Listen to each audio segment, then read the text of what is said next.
आनंद अपने गांव के स्कूल की ओर दौड़ लगाता जाता है।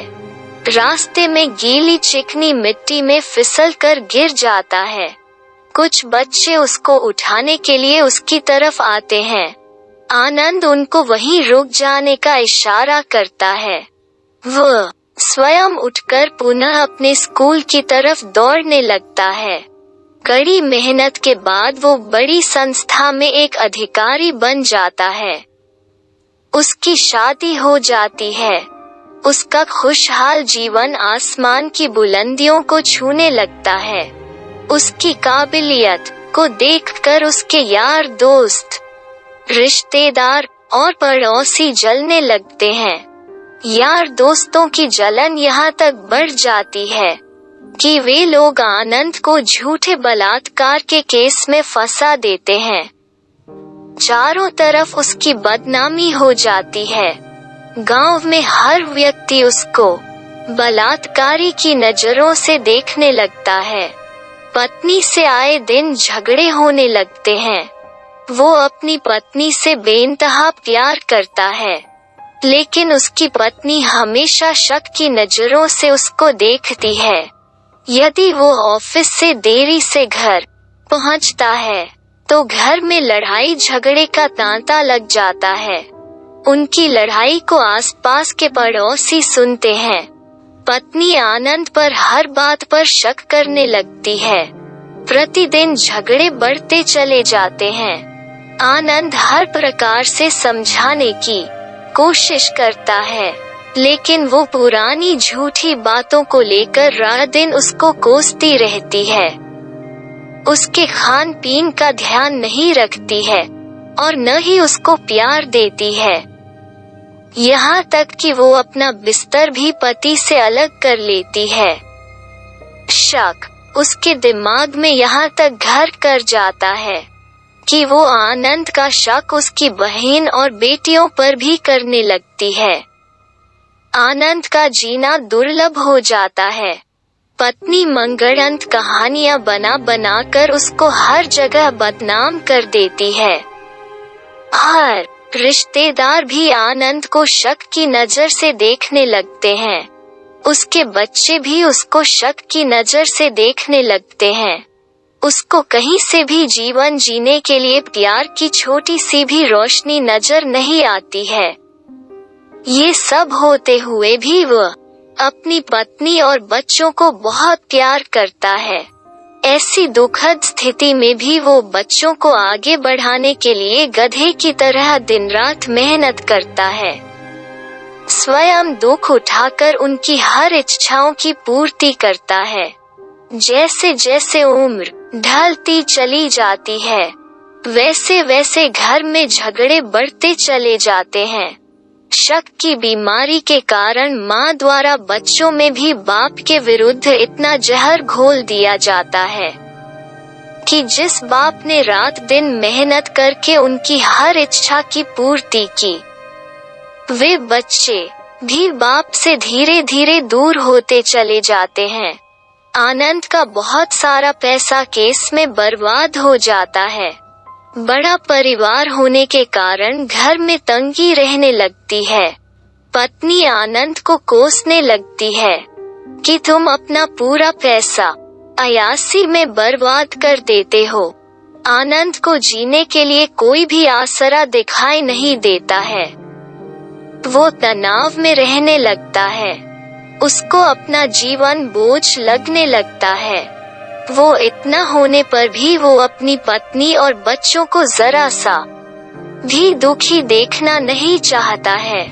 तब भी वो प्यार की एक झलक के लिए तड़पता है कि मेरी पत्नी मुझ पर विश्वास करे, मुझसे प्यार करे, लेकिन उसको कुछ नहीं मिलता है। उम्र ढल जाती है, फिर भी रात और दिन वही शक की लड़ाई चलती रहती है। बच्चे अपने बाप से खाने तक का नाम नहीं लेते हैं। आखिर आनंद टूट जाता है और वो समझ जाता है कि ये दुनिया मतलब की है।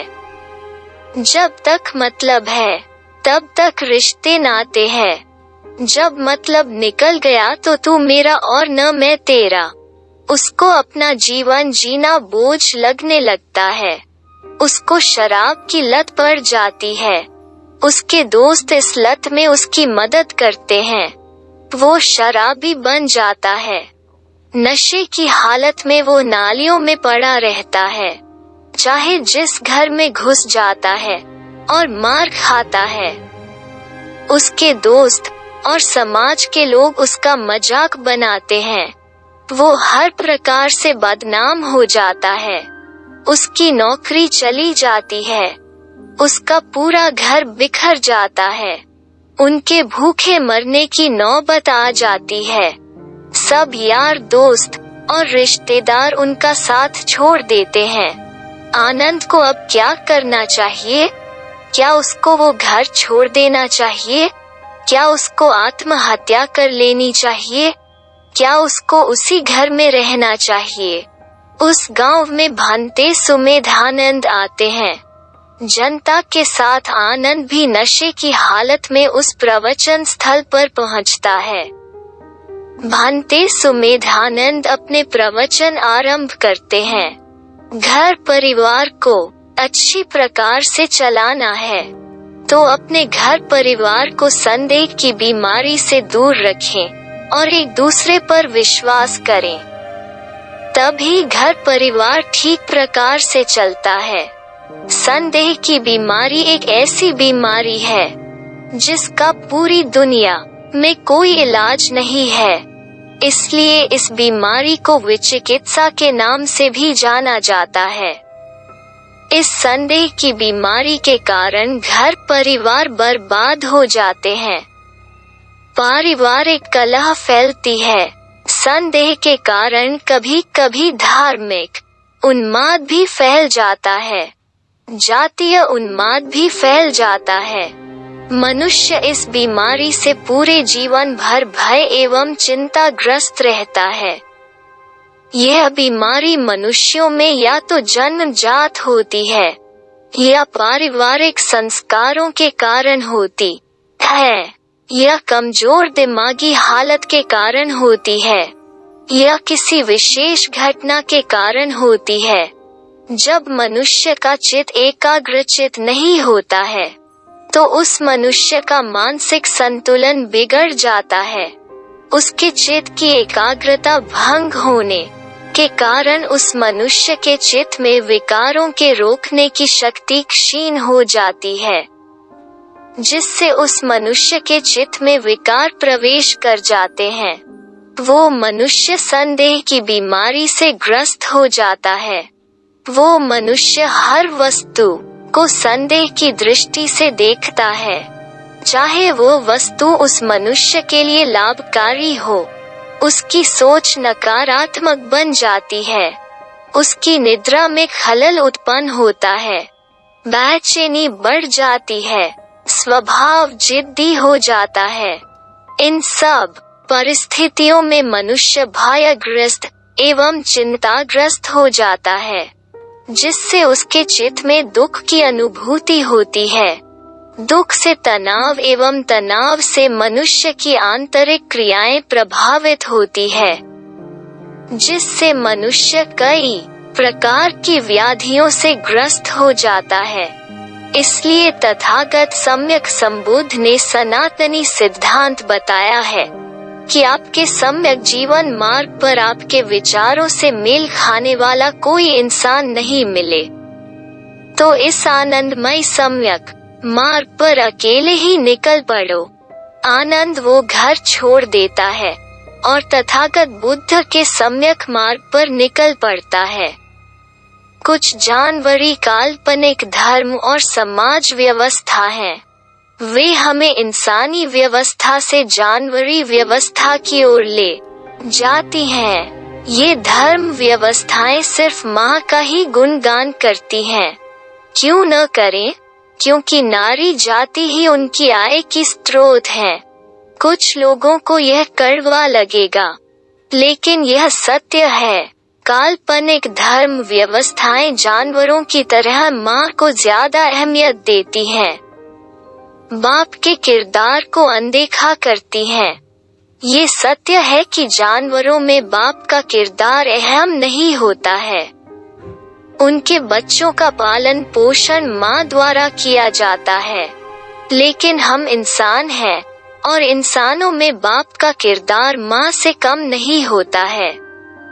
बाप रात और दिन मेहनत करके अपने परिवार को खुश रखने की कोशिश करता है, लेकिन बाप के घर से बाहर रहने के कारण बच्चों से दूरियां बढ़ती चली जाती हैं। परिवारजनों का उस परिवार की नींव के साथ प्यार कम होता चला जाता है। जब वो लाठी टेक कर चलने वाला होता है, तो उसके साथ कोई नहीं होता है, सिर्फ उसका सहारा वो लाठी ही होती है। इसलिए हर इंसान को जितना प्यार माँ को देना चाहिए, उतना ही प्यार बाप को भी देना चाहिए। जिन लोगों ने धर्म और समाज की सीमा में रहकर जीवन व्यतीत किया है, वे लोग डरपोक और कायर ही रहे हैं। धर्म और समाज मनुष्य को एक सीमा में बांध देता है। उस सीमा से बाहर जाने पर उस मनुष्य को धर्म विरोधी और समाज विरोधी की संज्ञा दी जाती है।